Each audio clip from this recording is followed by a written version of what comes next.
Hi friends! This is a Sesame Street story. The Case of the Missing Duckie.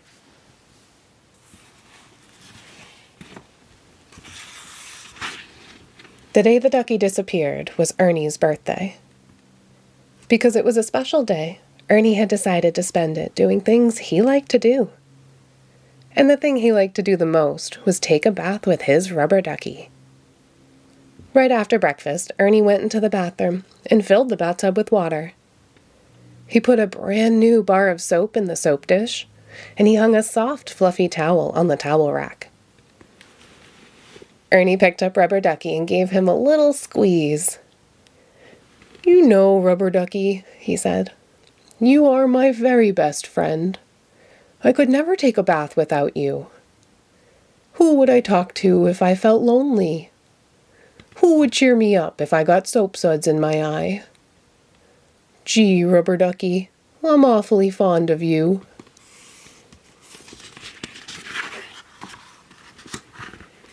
Just then the telephone rang, and Ernie went to answer it. "Well, I bet someone is calling to wish me a happy birthday," he thought. He left Rubber Ducky on the stool in the bathroom. "Hello?" "Hi, Ernie. This is Big Bird. I just called to ask you a question. Are you going to be home at 2 o'clock this afternoon?" "Gee, Big Bird, I guess so," said Ernie. "What is happening at 2 o'clock this afternoon?" "Oh, nothing," said Big Bird. "I was just wondering if you were going to be home then. That's all. Well, goodbye, Ernie."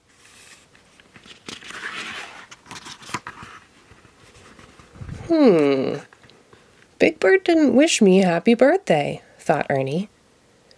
Maybe he doesn't know that today is my birthday. Gee, maybe no one knows that today is my birthday. Oh, well, I still have Rubber Ducky to keep me company. When Ernie returned to the bathroom, he had a strange feeling that something was missing. "Now, what could be missing?" he said. "I remembered the soap. I remembered the towel. Rubber Ducky, what did I forget? Rubber Ducky? Rubber Ducky!" Ernie stared at the stool where he had left Rubber Ducky. Rubber Ducky was gone. Ernie went back to the telephone. He called his friend, Sherlock Hemlock, the detective. "Hello, Mr. Hemlock," said Ernie. "Something terrible has happened. I need a detective." "I'll be there in a minute," said Sherlock Hemlock. A minute later there was a knock on the front door, and Ernie opened it. "It is I, Sherlock Hemlock, the world's greatest detective," said the man with the magnifying glass. "What seems to be the trouble?"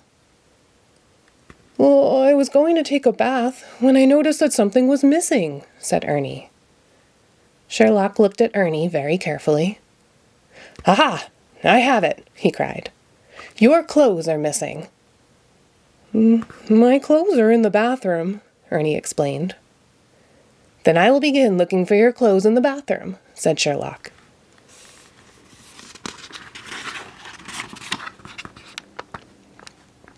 Ernie followed Sherlock Hemlock into the bathroom.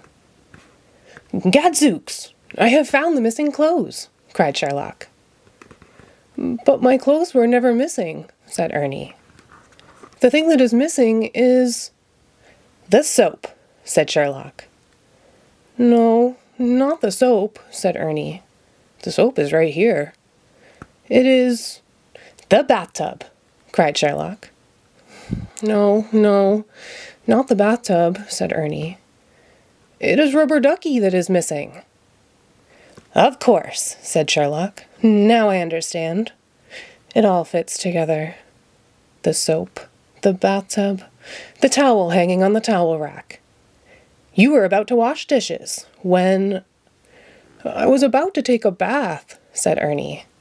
"You were about to take a bath," said Sherlock, "when your Rubber Guppy jumped out of the water—" "No, it wasn't a Rubber Guppy," said Ernie. "Rubber Puppy? Ruffled Buggy," Dubby Nucky? Said Sherlock in a puzzled sort of way.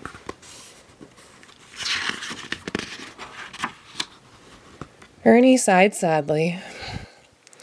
It's a cute, chubby little fella named Rubber Ducky who is missing, said Ernie. He disappeared when I was in the living room answering the telephone. In that case, said Sherlock, I shall call this the case of the missing ducky, and I shall begin solving this case by looking for clues in the living room. Let me tell you about clues, Ernie, said Sherlock, as he inspected the telephone. A clue can be as small as a scrap of paper, or a piece of thread, or a speck of dust. Sherlock looked in the waste paper basket. He picked up a pincushion. He lifted the corner of the rug.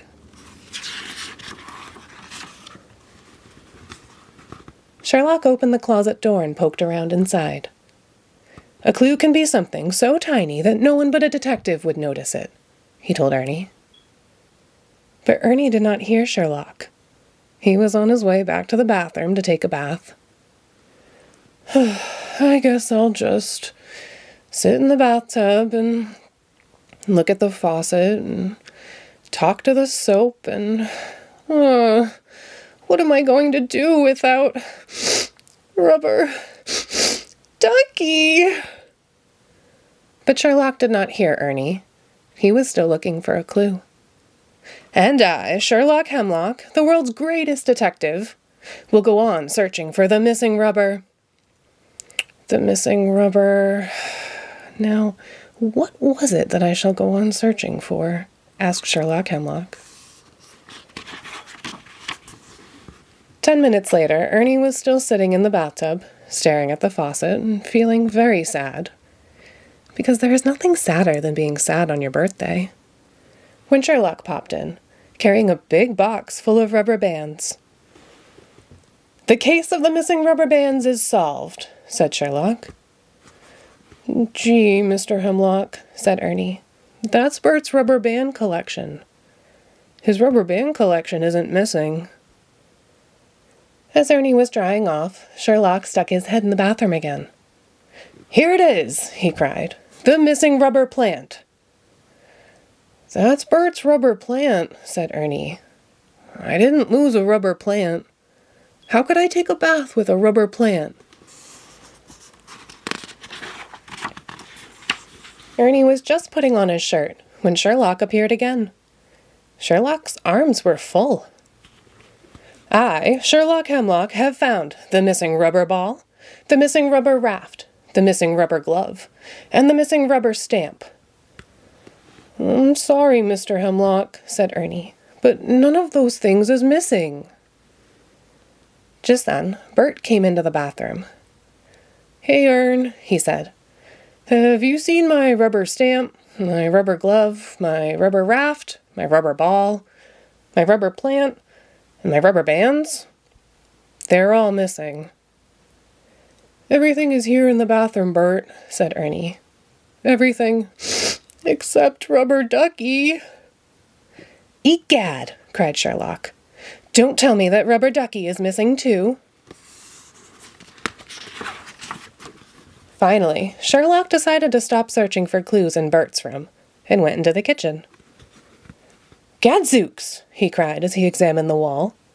Green fingerprints, pink fingerprints, yellow fingerprints. This can only mean one thing. Some green, pink, and yellow monsters stole Rubber Ducky.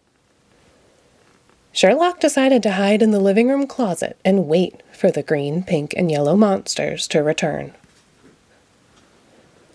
At 2:00 in the afternoon, the doorbell rang, and Ernie went to see who was there. Everybody was there! Surprise! They all shouted. We brought you a birthday party, said Big Bird. That's why I wanted to know if you would be here at 2:00. It was a wonderful birthday party. There were presents and lots of big fat balloons. Green balloons, pink balloons, yellow balloons. Zounds! Cried Sherlock as he opened the closet door and walked, bop, right into a bunch of balloons. I have found the green and pink and yellow monsters. No, Mr. Hemlock. Those are balloons for Ernie's birthday party, said Big Bird. Aha! I have it. Those are balloons for Ernie's birthday party, said Sherlock. If only Rubber Ducky could be here, said Ernie. He likes birthday parties too. Don't worry, Ernest. I, Sherlock Hemlock, will soon solve the case of the missing ducky. But first, I must solve the case of the missing cake. If this is a birthday party, where is the birthday cake? The kitchen door opened, and Cookie Monster came out carrying a big birthday cake covered with green and pink and yellow frosting. And right in the middle of the frosting sat Rubber Ducky! Cried Ernie. Am I glad to see you? Happy birthday, dear Ernie, sang everyone. Happy birthday to you. Me borrow Rubber Ducky for birthday cake, said Cookie Monster. Aha! Cried Sherlock. I have it. Cookie Monster borrowed Rubber Ducky for the birthday cake. I, Sherlock Hemlock, have solved yet another cake. Case. Thanks for reading The Case of the Missing Ducky with us.